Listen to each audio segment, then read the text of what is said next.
So today we've got a new video for you. We're going to talk about travel China tips. So my number one tip for you today is to take your passport with you. Might seem blindingly obvious because you need it to get the flight there in the first place, but you also need your passport for travel within China. That's taking trains, that's taking long distance buses, and it's even to get into some museums. So my tip number two is to use cash. Now a lot of places in China will not accept card. For example, a lot of restaurants, if you go to the local market, they do have ATM machines. You don't have to take it all with you from the start, but just make sure when you go to pay for things, use cash. So tip number three, again reasonably obvious, but take a travel adapter with you. So the Chinese plugs, they use this 2-pin kind of plug, whereas in the UK we have a 3-pin, so therefore you need your adapter. If you're going to be travelling for a long period of time and you have lots of things you want to charge, then take an extension lead with you too. That way you don't have to carry around 10 separate adapters. Okay then, tip number four is to learn some of the local language. Now you may have heard that Chinese is a really hard language to learn, but actually the basics are quite easy to pick up. And within China, it's not that common to find people who speak English. However, if you really don't have time to do this, all is not lost. You can make use of apps such as Google Translate, but make sure you download the full offline version because Google doesn't work in China. And that way you can use that to talk to people. Also, if you want to make sure you can get a taxi to places, get your hotel to write down in characters where you want to go. That way you can just show that to the taxi driver. Because the pronunciation in Chinese is quite hard, and if you try and pronounce where you want to go, you might say it slightly wrong and end up in a completely different place. Okay then, so tip number 5 is to travel like a local. So in China, most people take trains or long distance buses to get between cities. Now if you want to buy a train ticket in China, you're going to face the language barrier issue again.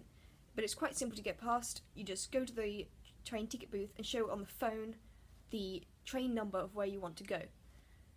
If you're stuck or you don't know exactly what train number to get your hotel to write down on a piece of paper where you want to go. So tip number 6 is to eat like a local. Now the food in China is different in every single province. There's so many different things to try.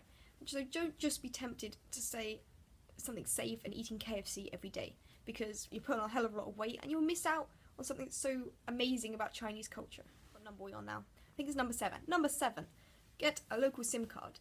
This has been so useful to me when I'm travelling in China. Not only are we dealing with the language barrier if I want to translate things or I want to look up a train of where I want to go, but also in particular for using something called Baidu Maps, which is their equivalent of Google Maps. So if you want to know how to get from one place to another by public transport, by the bus, which is a lot cheaper than a taxi, then use the maps on your phone. You really need to get a local SIM card, even if you're just here for a couple of weeks. Okay then, tip number 8 is to not get ripped off. Now, most scams in China are concentrated around main tourist sites, and to be honest, I would say China is a very safe place to travel in general. However, there are a few things to watch out for, so just look online for common scams you'll find in China. On top of that, I would tell you to be aware of things that your hotel tries to sell you. For example, local tours. Usually, this is very common, I find, particularly in Beijing. The hotel will sell you a tour, they'll take you to the Great Wall, they'll take you to the museums, they'll take you to the Forbidden City at what seems like a really, really cheap price. Now, having been on some of these myself, they'll often take you not just to the places you want to see, but also to places like markets where they'll force you to try and buy things or refuse to leave until someone in your group has purchased an expensive item, because they get a certain amount of commission from these sales.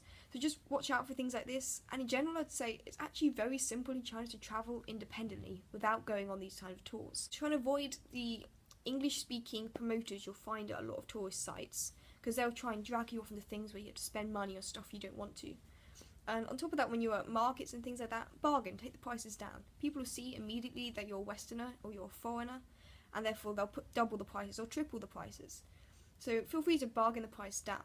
Tip number 9. So tip number 9 is to get a VPN service. So this is more if you're travelling for a long period of time. To be honest, if you're just here for a week or two, you're probably going to cope fine without Facebook. But because China censors the Chinese internet, if you're going to want to access Google, want to use Google Translate, and you have forgotten to download it on your phone, or for some reason your phone's unable to, getting a VPN service will be so helpful. And this essentially allows you to bypass the Chinese firewall by connecting to a different server in another country, which then connects to Google or Facebook or whatever you're trying to access.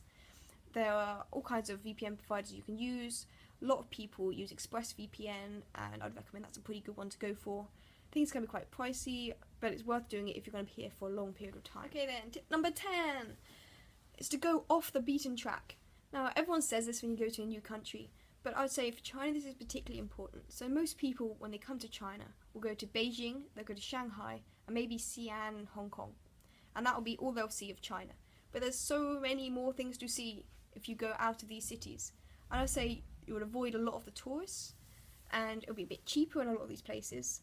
And on top of that, you'll see more genuine sites and places that not everyone has seen. So those are my top tips for travelling in China. If you like this video, give it a thumbs up and subscribe. Check out my channel for other videos on travelling in China and some of my studies in China too.